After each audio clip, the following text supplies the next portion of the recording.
welcome back to my channel. My name is Carly Stevens and this is English Nerd. So today I wanted to give you some hacks basically about literary analysis. Now those words, literary analysis, can freak some people out, so it doesn't need to be frightening at all. And there are some really simple things that you can do to be effective at literary analysis and getting to whatever's beneath the surface of the story.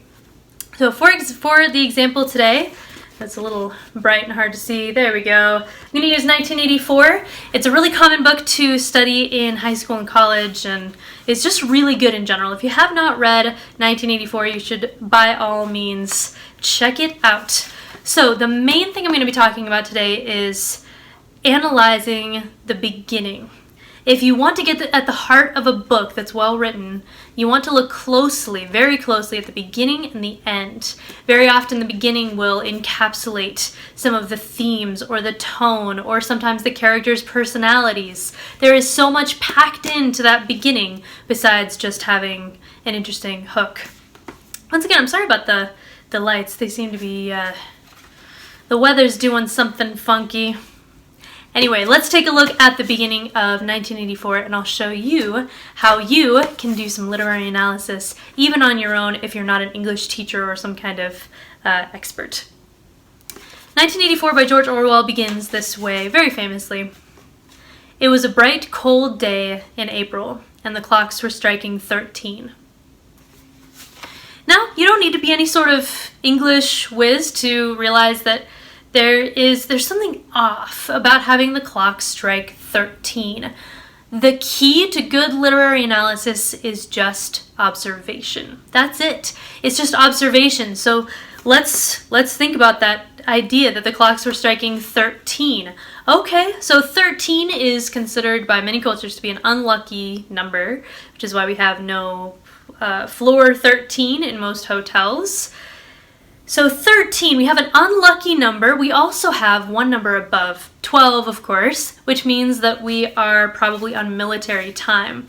So already we have this slightly unsettling feeling that the clocks are striking 13, that unlucky number, and that means that we're probably on military time for some reason. And the question becomes, what is that reason? Has the military, is this a militaristic society? Or what?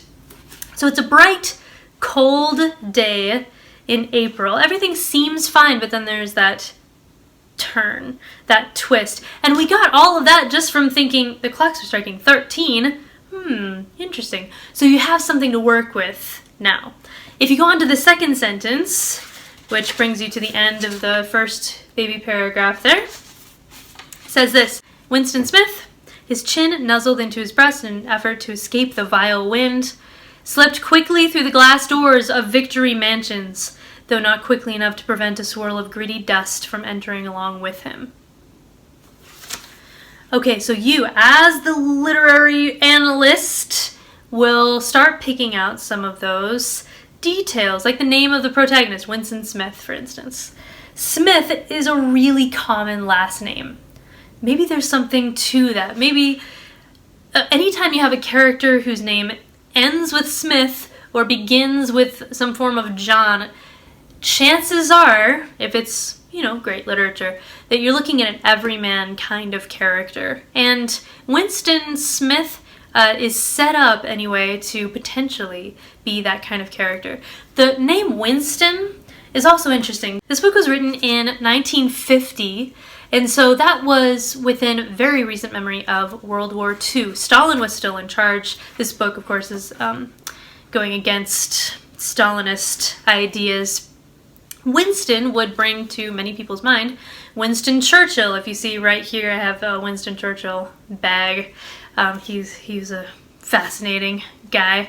So there's this sense that we have an everyman, but with the potential for some kind of greatness, perhaps.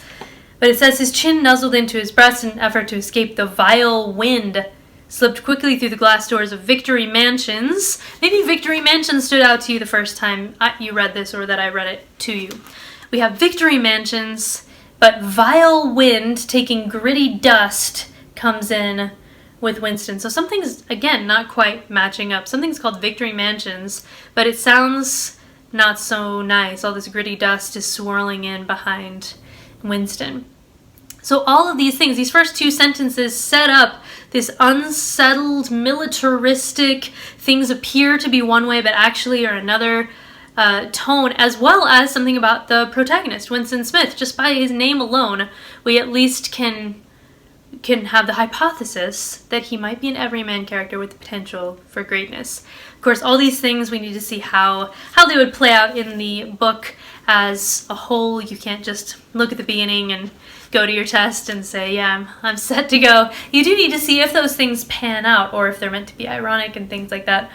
But that is one really simple way that you can be basically a pro-level literary analyst, no matter who you are. Look at the first couple sentences of whatever work that you're reading, the poem or novel or whatever, and pick it apart. Observe, and then think, well, why might that be? That's it. That's it. Literary analysis is just that taken to an extreme. So you have everything you need to be successful at this, no matter which class you're taking, or if you just want to get better at understanding, reading between the lines of these great works, this is all you need to do. Okay, well, thank you for listening today. Make sure that you subscribe below if you have not already. I have lots of English nerdy tips, tricks, and just general fun, I think. So subscribe. My videos go up every Monday. I hope you have a great day. Until then, goodbye.